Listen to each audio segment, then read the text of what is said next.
En Suisse, la culture d'organismes génétiquement modifiés fait l'objet d'un moratoire depuis 2005. Le moratoire expire fin 2025 et le Conseil national s'est prononcé lors de la session de printemps pour une prolongation de 5 ans du moratoire jusqu'en 2030. Il faut maintenant que le Conseil des États donne son accord pour que le moratoire soit prolongé. Mais au cas où le moratoire ne serait pas prolongé, des personnes prudentes ont lancé il y a environ 6 mois l'initiative populaire fédérale intitulée « Pour des aliments sans organismes génétiquement modifiés ». Les initiateurs arguent que les entreprises de génie génétique exercent une pression massive sur le Parlement et le Conseil fédéral et font du lobbying pour que les règles strictes régissant l'utilisation du génie génétique soient assouplies. Leur initiative vise à empêcher cela. Étant donné que les Nations Unies veulent faire avancer l'agenda 2030 avec leurs 17 objectifs de durabilité, cette initiative semble mettre un frein à certains de ces objectifs, du moins dans un premier temps. Dans le documentaire de CLA TV intitulé « Agenda 2030, 17 objectifs de destruction durable », ces objectifs sont examinés de plus près. Regardez maintenant quelques extraits de ce documentaire qui montrent pourquoi il est important de protéger l'agriculture et l'environnement des risques liés au génie génétique. L'utilisation du génie génétique doit être stoppée afin d'éviter que l'ensemble du secteur agricole d'un pays puisse être repris et contrôlé par d'énormes groupes et investisseurs internationaux. Extrait du point 2.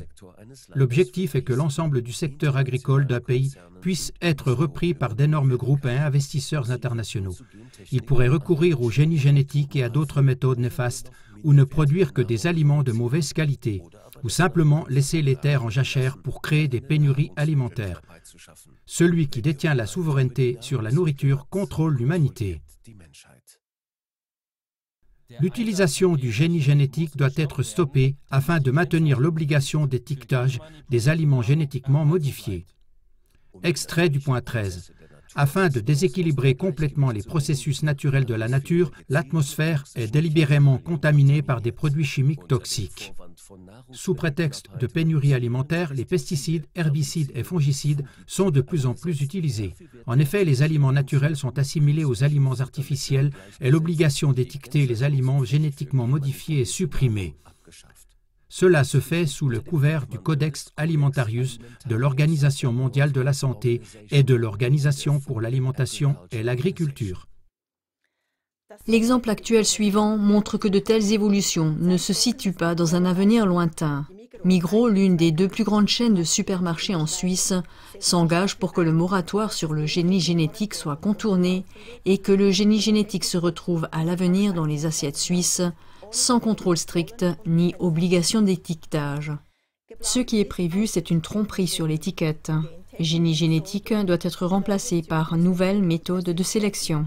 Cela signifie pour l'emballage des denrées alimentaires qu'à l'avenir, là où il y a du génie génétique, il ne faudra plus parler d'OGM.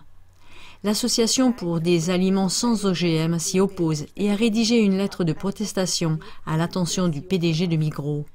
Vous pouvez également la co-signer. Vous trouverez le lien à cet effet sous l'émission dans l'encadré bleu. L'utilisation du génie génétique doit être stoppée afin de préserver l'équilibre de la nature.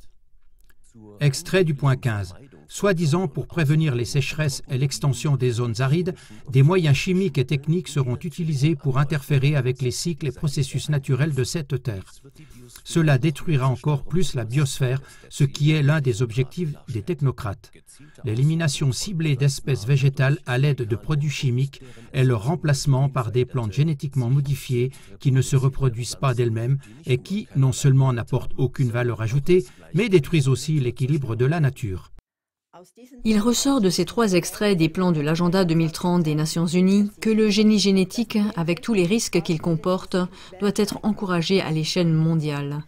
L'initiative populaire fédérale pour des aliments sans organismes génétiquement modifiés offre aux électeurs suisses une bonne occasion de mettre un frein à ces projets. La collecte de signatures se poursuit jusqu'au début du mois de mars 2026, mais il n'est pas question de se reposer sur ses lauriers. En effet, plus vite le nombre requis de 100 000 signatures sera atteint, plus vite les électeurs suisses pourront également décider s'ils veulent ou non des manipulations génétiques sur les aliments et les animaux. Lebensmitteln und Tieren will oder nicht.